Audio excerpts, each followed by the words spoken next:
मैयत को गुस्ल देने का सही सुन्नत तरीका क्या है? मैयत को किस तरह गुस्ल दिया जाता है?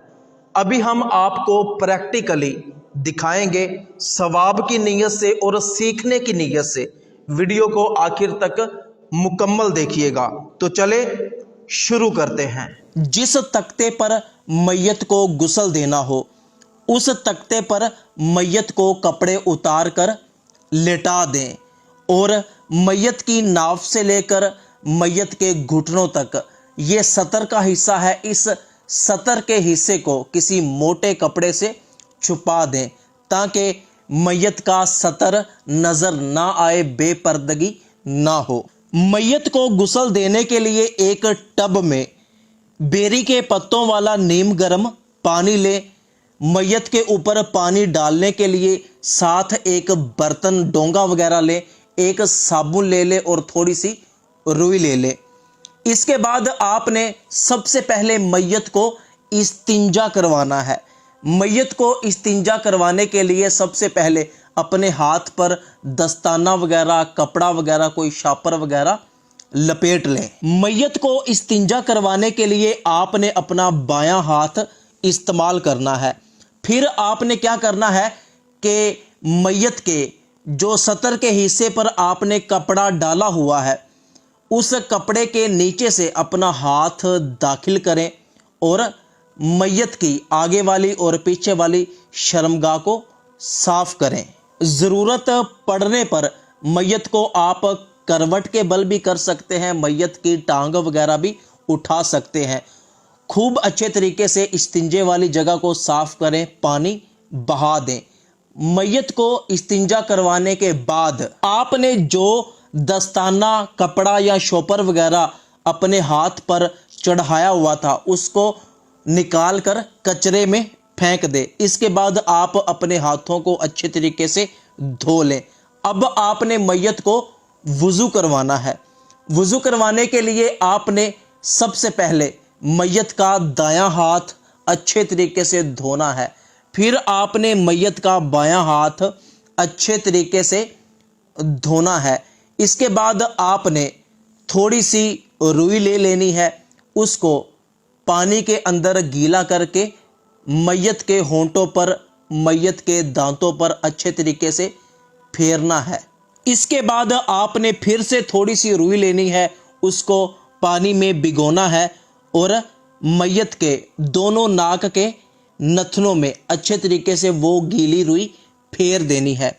इसके बाद आपने मैयत के नाक में रुई डाल देनी है और मुंह के ऊपर भी रुई रख देनी है ताकि पानी मुंह के ज़रिए या नाक के ज़रिए पेट में ना जाए। और आपने इसके बाद मैयत के चेहरे को आहिस्ता आहिस्ता से धोना है।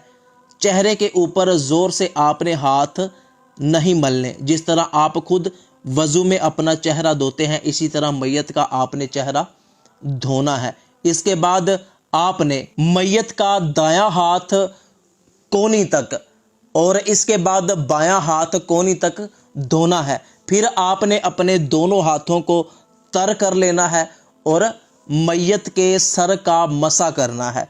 इसके बाद आपने मैयत का दायां पाँव अच्छे तरीके से धोना है। फिर आपने मैयत का बायां पाँव अच्छे तरीके से धोना है। अब आपने मैयत को इस तरह बाईं करवट पर लेटाना है कि मैयत का दायां कंधा ऊपर आ जाए। याद रहे कि जो कपड़ा मैयत की सतर वाली जगह पर है वो कपड़ा वहां से हटने ना पाए। अब आपने बर्तन में पानी लेकर मैयत के कंधे से लेकर पैरों की तरफ सारे जिस्म पर बहाना है कि इस तरह के दाएं कंधे पर अच्छे तरीके से पानी बह जाए।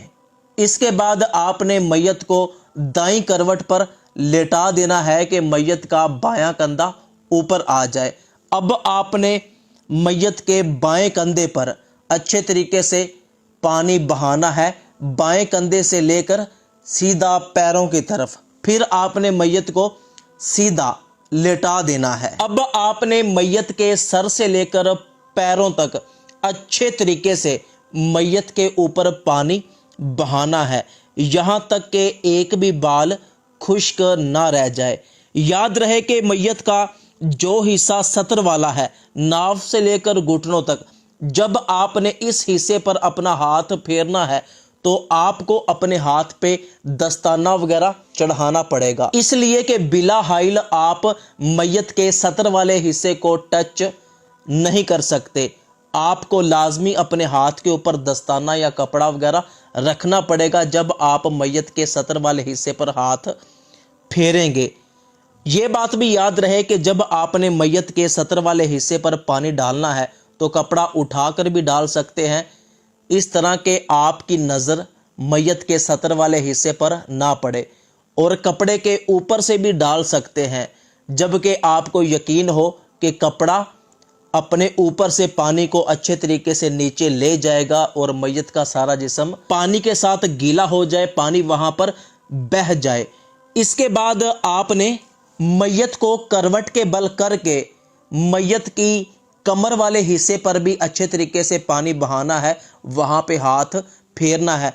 अगर किसी जगह आपको शक है कि जिस तरह मैयत की टांगों के दरमियान वाला हिस्सा या मैयत की बगलें वगैरह वहां पर पानी अभी तक नहीं लगा, तो मैयत के बाजू को उठाकर आप मैयत की बगलों के नीचे से भी पानी ज़रूर बहाएं।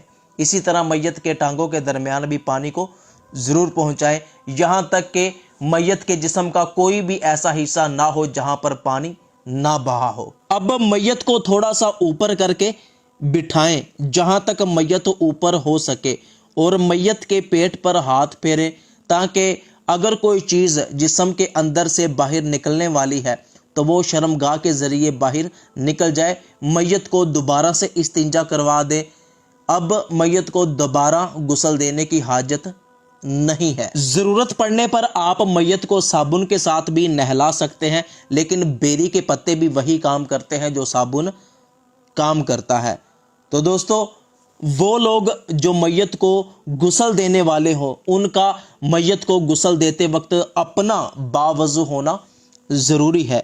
सवाब की नीयत से इस वीडियो को अपने तमाम दोस्तों तक ज़रूर पहुंचाइएगा। हमारी टीम की हौसला अफजाई के लिए वीडियो को लाइक कमेंट शेयर ज़रूर कीजिएगा। और अगर कहीं पर आपको ऐसा लगे कि हमने कोई चीज़ बयान नहीं की या हम किसी गलती पर हैं तो कमेंट में हमारी इस्लाह ज़रूर कीजिएगा।